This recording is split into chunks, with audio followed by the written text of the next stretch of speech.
Hi, my name is Alex and this is Under the Radar. In today's Quickscan, I'm looking at Darwin's paradox. Normally in this series, I showcase VR games that I haven't fully played through, just to give out my first impressions. However, in the case of Darwin's paradox, I have already completed the game in just 2 sessions. It's quite a short experience, sitting at exactly 4 hours of playtime by the time the credits rolled.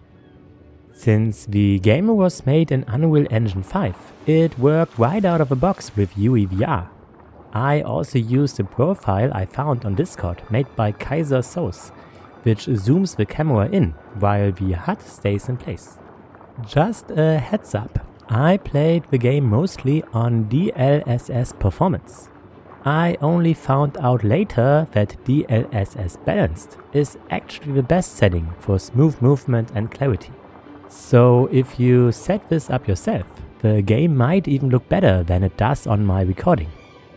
Well, that's always the bummer with VR. You can never truly show the actual experience within a YouTube video. I'll try my best anyway. This video is not sponsored, so feel free to like and subscribe to help boost the algorithm.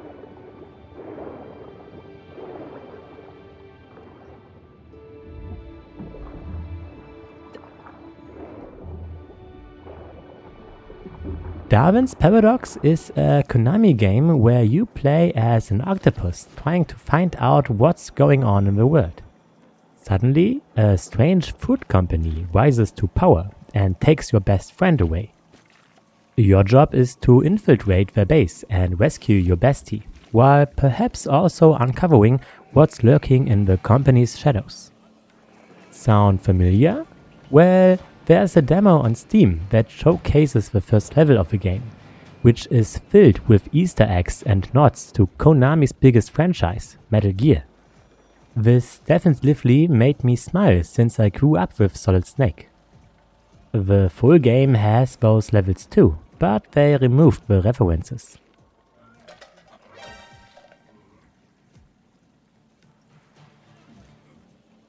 Regardless, the setting is very clear.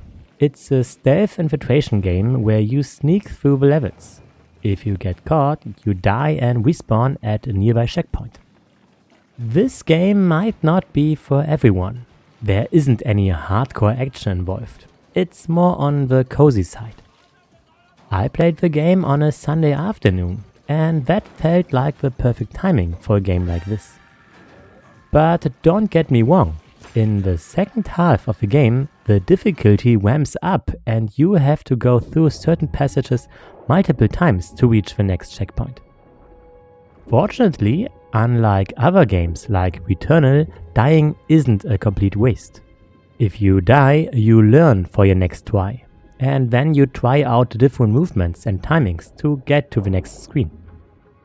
In my playthrough, there were only 3 places where I got stuck for a longer time, not knowing how to continue, but that was on my own fault because I forgot I had a special camouflage ability in my pocket. Besides that, no death felt frustrating or punishing. The checkpoints are very well placed, so you never have to redo a long section if you die at the end. In the final third of the game, your movement system changes. I personally did not like this chapter because moving in these levels felt clunky and unresponsive. But that section was over after half an hour.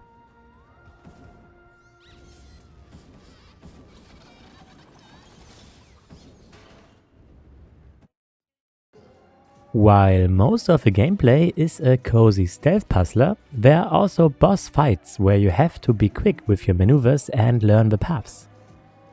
Even there, the deaths never felt unfair. It's part of a learning curve, and with every try you get a bit further until you make it. There is no death counter, but I'd say I died around 100 times in total.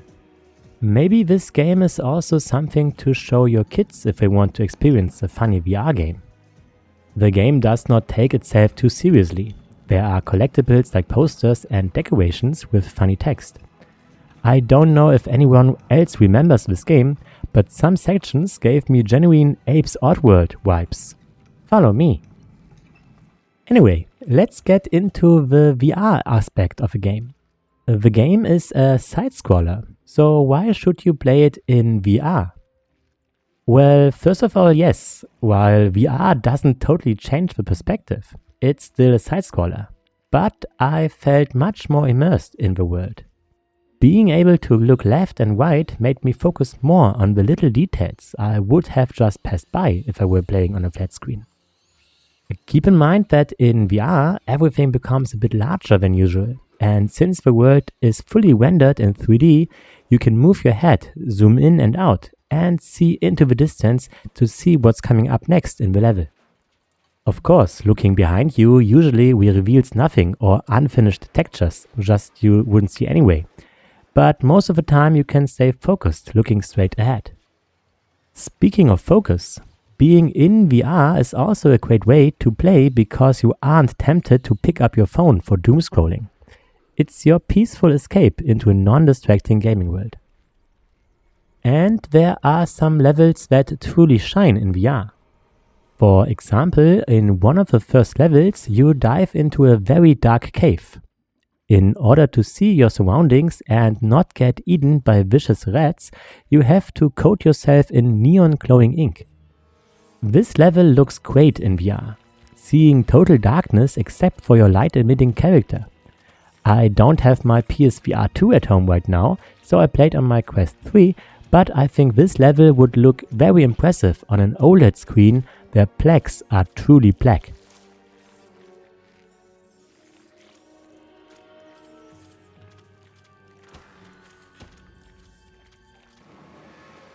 Another VR gameplay highlight is the road level later on. You see a frog jumping next to the highway toward you while you have to cross the road without getting hit by the cars. This is, of course, a homage to Frogger.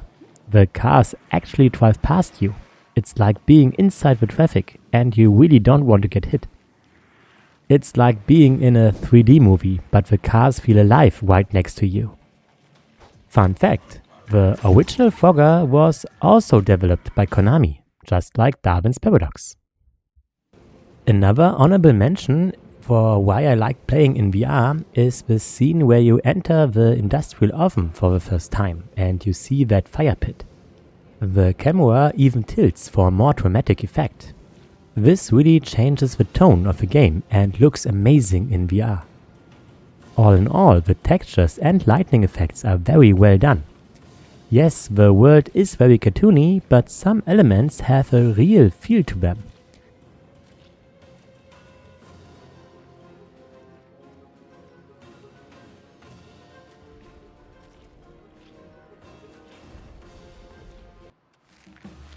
For example, on one roof, the metal letters have a realistic visual style. Maybe it's the lighting, but those objects really felt touchable.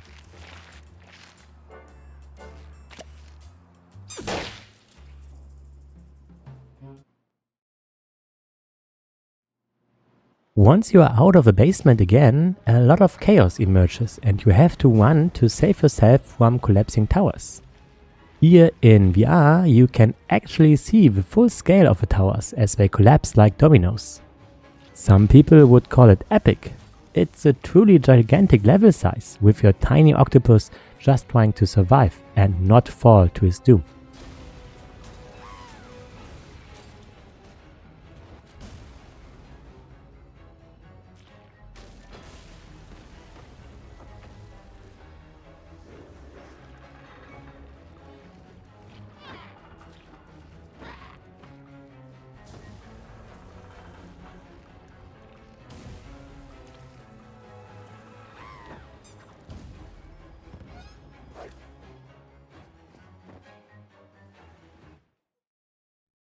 If you're playing in VR, there are two minor negatives I would like to point out.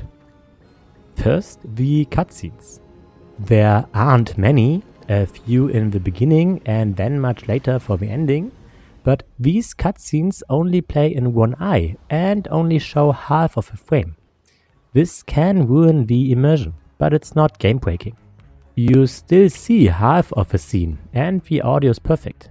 But if you want to see the full game, you might want to watch those specific scenes on YouTube. For me, it wasn't a big deal, and the story is pretty easy to overlook. I don't want to spoil anything, but the ending was very short and a bit disappointing.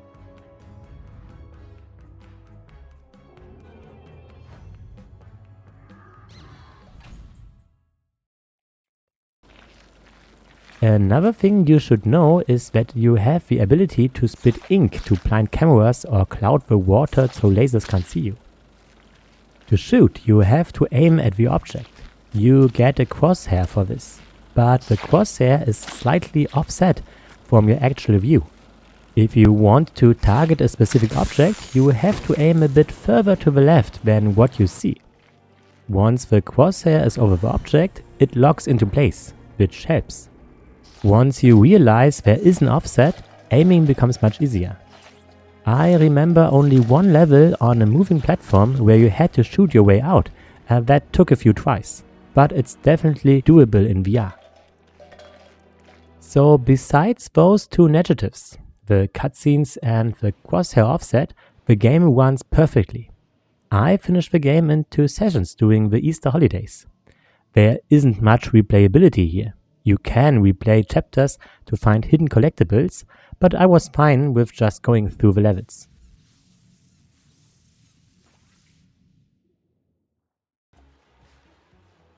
If you want a bit of a challenge, there is an obstacle course with a timer.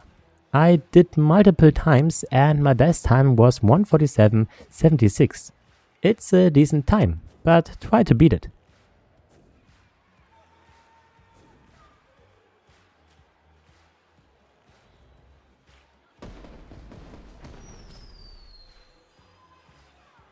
You can give the demo on Steam a try. It also works right out of the box with UEVR.